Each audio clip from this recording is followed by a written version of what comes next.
नमस्कार, नमो नमः, सुप्रभातम। आज की इस संस्कृत कक्षा में हम वर्णमाला के बारे में पढ़ने जा रहे हैं कि संस्कृत में वर्णमाला कितनी महत्वपूर्ण है। आज आचार्य कुलविंदर के द्वारा कर्तव्यनिष्ठ पर वर्णमाला को हम पढ़ते हैं। यहाँ लिखा भाषा जो मुख्य मधुरा दिव्य ग्रीवाण भारती तस्या ही काव्यम मधुरा तस्मादपि सुभाषितम। तो पहले हम संस्कृत भाषा के बारे में जानते हैं कि संस्कृत भाषा कितनी उत्कृष्ट, उन्नत और आधुनिक है। सम उपसर्ग पूर्व क्री धातु से कत प्रत्यय होने पर संस्कृत शब्द बनता है, जिसका अर्थ है वह भाषा जो पूर्णतया नियमबद्ध हो। यही कारण है कि आज के युग में संगणक पर जो भाषा खरी उतरती है वह एकमात्र संस्कृत भाषा है। महर्षि पाणिनि ने अष्टाध्यायी के सूत्रों के माध्यम से इसके समस्त नियमों को दर्शाया है। बाद में महर्षि कात्यायन, जिन्हें वररुचि कहा जाता है, तथा महर्षि पतंजलि ने क्रमशः वार्तिक और भाष्य के माध्यम से उसे सुसमृद्ध किया है। संस्कृत विश्व की प्राचीनतम भाषा है।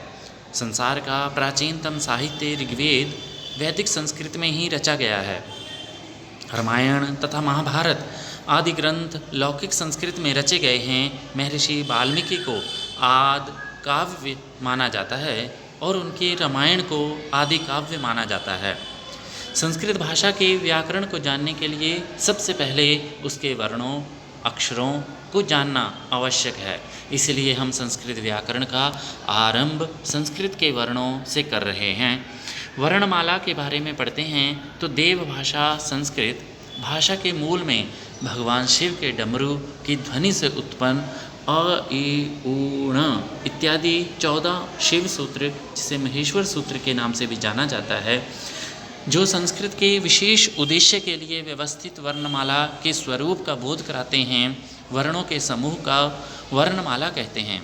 रोमन भाषा में अल्फ़ा और बीटा पहले वर्ण होने के कारण वर्णमाला के लिए अल्फ़ाबेट्स शब्द का प्रयोग होता है।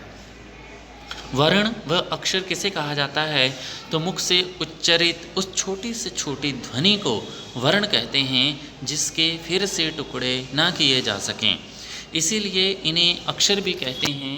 इन्हें लिखने में जो चिन्ह प्रयोग किए जाते हैं वे अक्षर कहलाते हैं। उदाहरण अ, इ, उ, क, त, प आदि वर्ण हैं। वर्णों का भेद। वर्णों के निम्नलिखित 3 भेद हैं: स्वर, व्यंजन और योगवाहा। अब हम स्वर, जिन्हें अच कहा जाता है, इसके बारे में पढ़ते हैं कि जिन वर्णों का उच्चारण किसी दूसरे वर्ण की सहायता के बिना ही होता है, उन वर्णों को स्वर या अच कहते हैं। शिव सूत्रों के अनुसार अच निम्नलिखित हैं: अ, इ, उ। ये लिखे जाते हैं, लेकिन णों को लिखा नहीं जाता, जो ब्रैकेट के अंदर दिया गया है। री, ल और क को सिर्फ अंतिम अक्षर को पूरा करने के लिए, शब्द को पूरा करने के लिए लिखा जाता है, लेकिन जब व्याकरण में पढ़ते हैं तो अंतिम, जिसके नीचे हलंत, नीचे रेखा डंडी लगी हुई है, उन शब्दों को नहीं स्वीकारा जाता।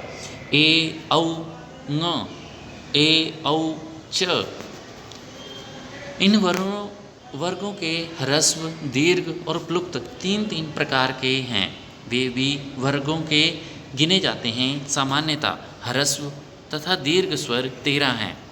ह्रस्व और दीर्घ स्वर 13 हैं, यथा अ, आ, ई, ए, उ, ओ, री, रे, लू, ए, ऐ, ओ, औ। ये 13 संख्या ह्रस्व और दीर्घ स्वरों की है। इनमें 9 प्लुप्त वर्णों को अ, ए, उ, री, री, ए, ऐ, ओ, औ लिखा जाता है। सम्मिलित कर लिया जाए तो स्वरों की कुल संख्या 22 हो जाती है।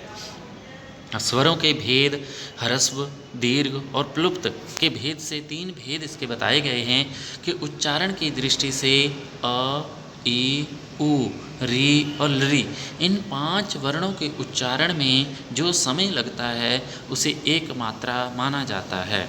इन्हें ह्रस्व स्वर कहा जाता है।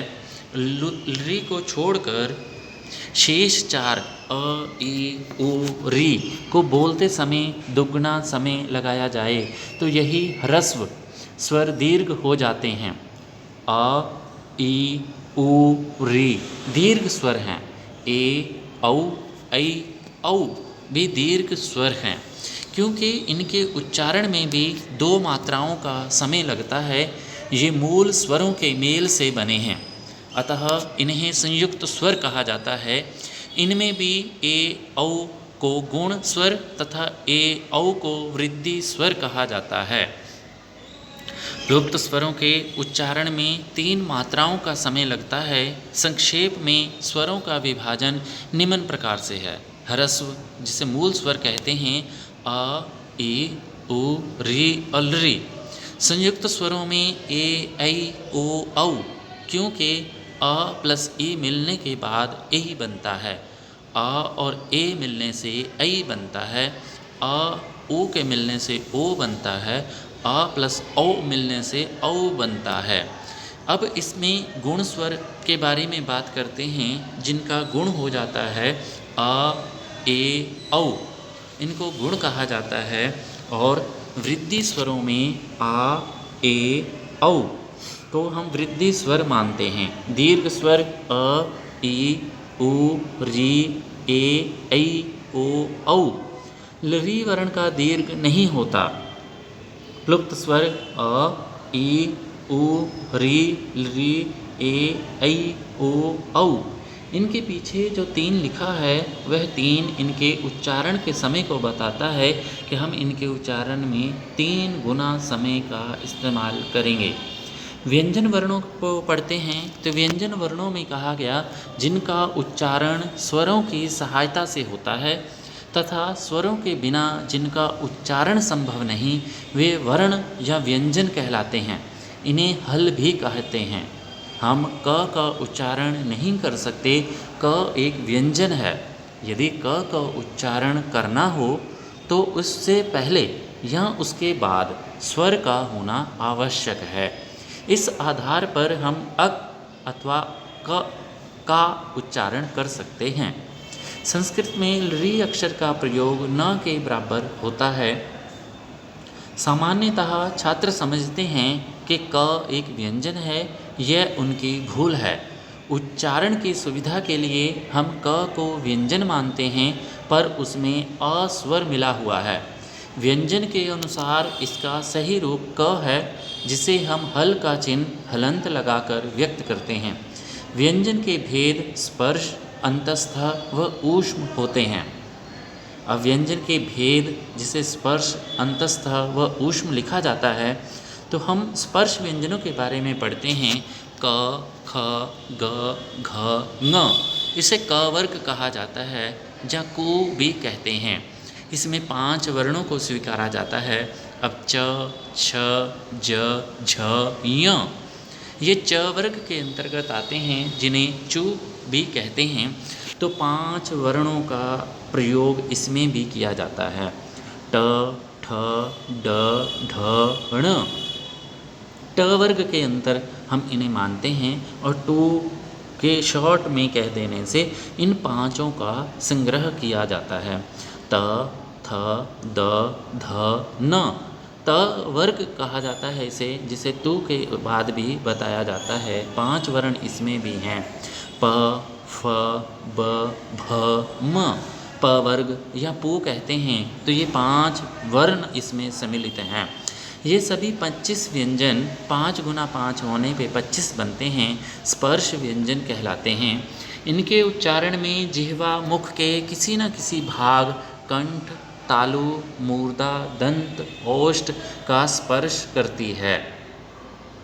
अब 2 पे अंतस्थ के बारे में बात करते हैं तो य, र, ल, व ये 4 जो वर्ण हैं वे अंतस्थ कहलाते हैं। इनमें जिह्वा पूरा स्पर्श नहीं करती, स्पर्श करते समय थोड़ा सा स्थान शेष रह जाता है। अतः ये स्वर तथा व्यंजन दोनों के बीच के वर्ण हैं, पर इनकी गणना हम व्यंजन में ही करते हैं और इन्हें अंतस्थ की संज्ञा देते हैं। ऊष्म वर्ण कौन से हैं? श, श, स, ह। ये 4 ऊष्म वर्ण हैं। इनके उच्चारण में जिह्वा मुख के किसी भाग के साथ रगड़ खाती है तथा ऊष्मा अर्थात गर्मी पैदा होती है, अतः इन्हें ऊष्म नाम दिया जाता है। अब हम पढ़ते हैं अयोगवाह के बारे में, जिन वर्णों का उच्चारण स्वरों की सहायता के बिना नहीं हो सकता तथा जो स्वरों के साथ मिलकर स्वरों के बाद ही बोले जाते हैं, वे अयोगवाह कहलाते हैं। वे स्वरों के पहले नहीं बोले जा सकते। अयोगवाह 3 हैं, यथा अनुस्वार, किसी स्वर के बाद न या म के स्थान पर अनुस्वार आता है, जैसे सा फलम खादति, सा फलम खादति, हंसः कंसः इत्यादि। ये अनुस्वार का प्रयोग किया गया है। जो ऊपर बिंदी हमें दिखाई देती है उसे अनुस्वार कहते हैं। अनुनासिक वर्णों में इसका प्रयोग स्वर के बाद होता है, जैसे हंसना, पुल्लिंग। ये शब्दों में अनुनासिक शब्दों का प्रयोग किया गया है क्योंकि ये स्वर के बाद प्रयोग हुए हैं। विसर्ग, विसर्ग का प्रयोग किसी स्वर के बाद होता है। इसके उच्चारण में ह की ध्वनि पैदा होती है, जैसे रामः, हरि इत्यादि। अब हम आज के वर्णमाला के अभ्यास को यहीं पर समाप्त करते हैं। अगले वीडियो में आपसे फिर से संस्कृत के एक अच्छे और स्पष्ट उच्चारण सहित और उपयोगी वीडियो को लेके उपस्थित होंगे। आज के लिए आप सबका कर्तव्यनिष्ठ पर संस्कृत अध्ययन के लिए धन्यवाद। आपसे पुनः मुलाकात होगी। आपको ये अच्छा लगता है, आप इसे लाइक, सब्सक्राइब, कमेंट अवश्य करें। आपका पुनः धन्यवाद।